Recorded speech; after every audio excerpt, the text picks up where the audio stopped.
Nesse vídeo, vocês que estão se preparando para uma prova de vestibular ou concurso verão nossa homenagem dupla a essa semana, conhecida popularmente como Semana da Pátria. Sendo que nós vamos homenagear também o Dia da Amazônia, que é dia 5 de setembro. Chamamos essa semana de Semana da Pátria por causa do dia 7 de setembro, data da independência do Brasil.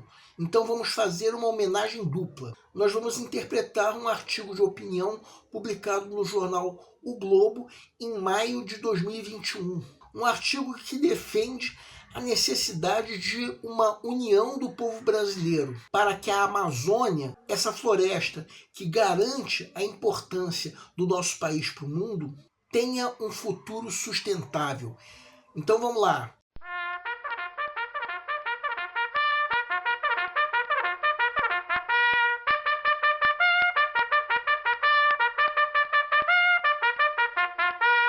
Olá pessoal, eu sou o Pedro Grandão, professor de língua portuguesa formado pela PUC do Rio de Janeiro. Começa agora mais uma videoaula do nosso canal Português Papo Cabeça.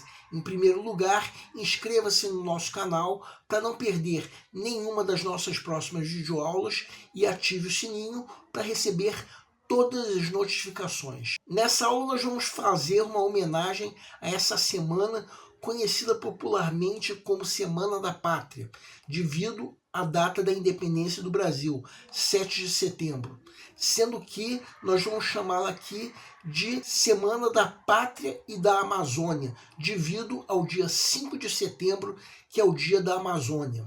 E nós vamos interpretar o artigo de opinião A Amazônia que nos une, que foi publicado em maio de 2021 pelo jornal O Globo, e foi escrito por 5 autores, todos eles integrantes da rede Uma Concertação para a Amazônia. Para tanto, é necessária a leitura prévia do material didático, que pode ser acessado clicando-se no link que se encontra na descrição da videoaula. Para quem quiser conferir, o único texto desse material didático é esse artigo de opinião intitulado A Amazônia que nos une, que foi escrito por 5 autores, todos eles integrantes da rede Uma Concertação para a Amazônia. São esses autores: Guilherme Leal, cofundador e copresidente do Conselho da Natura; Roberto Wack, presidente do Conselho do Instituto Aripiai; Isabela Teixeira, ex-ministra do Meio Ambiente; Francisco Gaetani, professor da EBAP; e Ana Toni, diretora executiva do Instituto Clima e Sociedade. Convém lembrar que nós vamos dar a nossa interpretação pessoal para esse texto. Quem tiver outra interpretação pode e até deve nos escrever, de preferência através dos comentários. Agora vamos supor que vocês já leram o material didático. Que sentido nós podemos dar para esse texto? Trata-se de um artigo que defende 2 ideias importantes. Primeiro, que a importância do Brasil para o mundo está atrelada à floresta amazônica. Segundo, que o desenvolvimento sustentável da região depende de um pacto da sociedade brasileira. Vamos entender. Segue um quadro. Vamos começar mostrando o 9º parágrafo. Vejam a parte destacada em vermelho.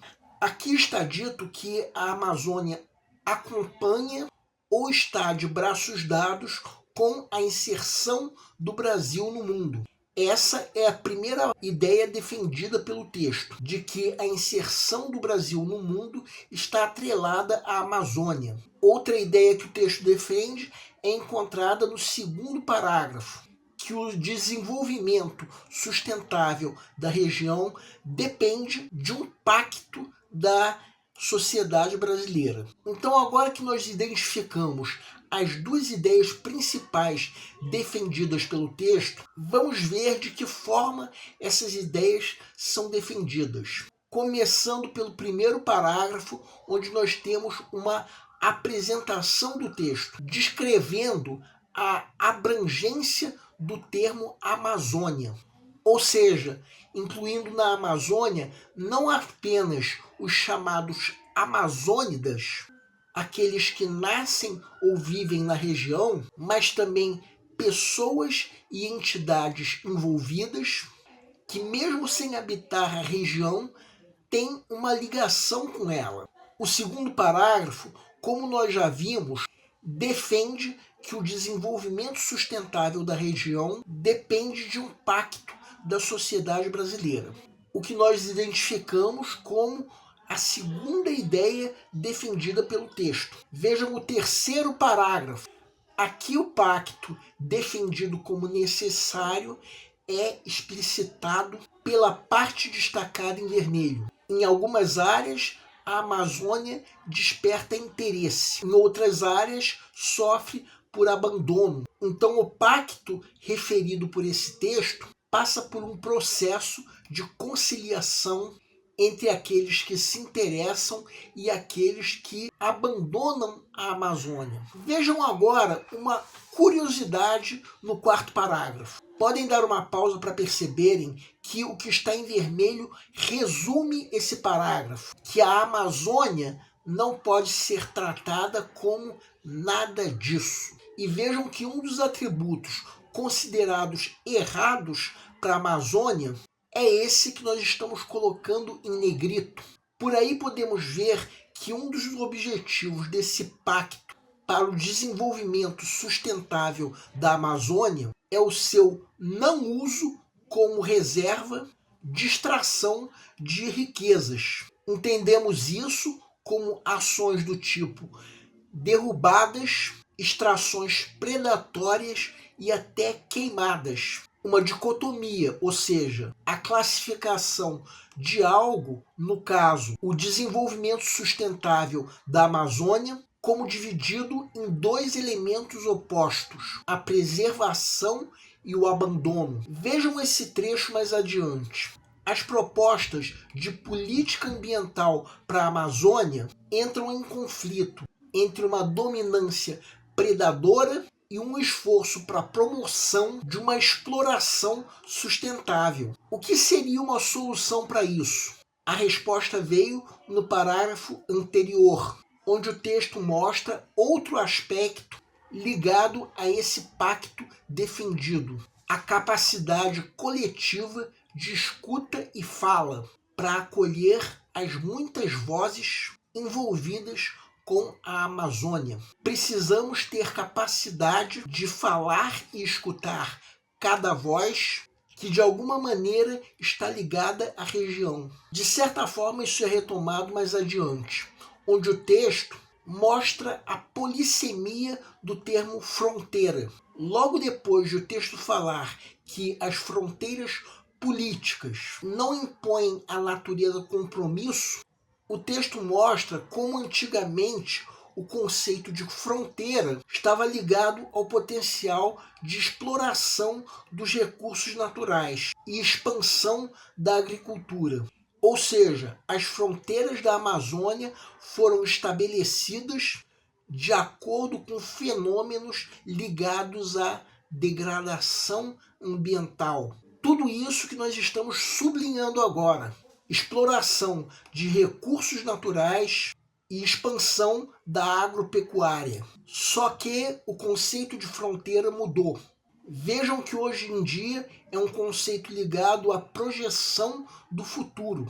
Aquela ideia que veio no oitavo parágrafo, ou seja, a dicotomia entre a dominância predadora e a promoção de exploração sustentável das riquezas, é mencionada no 10º parágrafo como pontes entre aqueles que pensam de forma diferente. E o texto deixa claro: existem riscos e oportunidades. Mais adiante temos aquilo que o texto discorre como o papel do setor público no desenvolvimento sustentável da Amazônia. Em resumo, se vocês quiserem, podem dar uma pausa para perceber, o papel desse setor é planejar políticas que observem princípios de coordenação interministerial, pactuação federativa, dinâmicas de governança e desenvolvimento territorial, bem como expansão com qualidade de serviços essenciais como educação, saúde, infraestrutura, entre outros. No parágrafo seguinte, temos aquilo que o texto discorre como papel do setor privado no desenvolvimento sustentável da Amazônia. Ou seja, a iniciativa privada está favorecendo a transição para a economia descarbonizada e regenerativa, com ações que respeitam os direitos humanos e valorizando a relação com todas as partes envolvidas. Esse parágrafo se encerra chamando essa transição de governança ambiental e social e considerando uma revolução irreversível. Vejam agora o último parágrafo, onde a partir de tudo que nós já vimos, o texto conclui que o futuro da Amazônia beneficiará a todos, desde que seja um futuro buscado de acordo com o que a região inspira, através de seus habitantes. Também, reiterando, depende de escolhas feitas no presente. Os autores desse texto fazem parte de uma rede chamada Uma Concertação para a Amazônia, uma rede ampla, diversa, de pessoas, instituições e empresas, formada para buscar soluções para a conservação e para o desenvolvimento sustentável da Amazônia, bem como a melhoria da qualidade de vida daqueles que vivem na Amazônia. Assim, esses autores defendem essas duas ideias que estão no pé da tela como uma forma de favorecer quem lê a buscar soluções para o desenvolvimento sustentável da Amazônia. Se nós ainda pensarmos que esse texto é de 2021, ou seja, da época da pandemia da Covid-19, saberíamos que o mundo estava num momento de isolamento e a união entre os seres humanos era um fato urgente para se resolver aquela situação desagradável. E já que nós estamos falando de união entre humanos, isso acaba tendo uma relação direta com o pacto defendido pelo texto. Bem, essa foi a nossa interpretação pessoal desse texto. Quem tiver outra interpretação pode e até deve nos escrever, de preferência através dos comentários. E viva a Semana da Pátria, viva a Amazônia!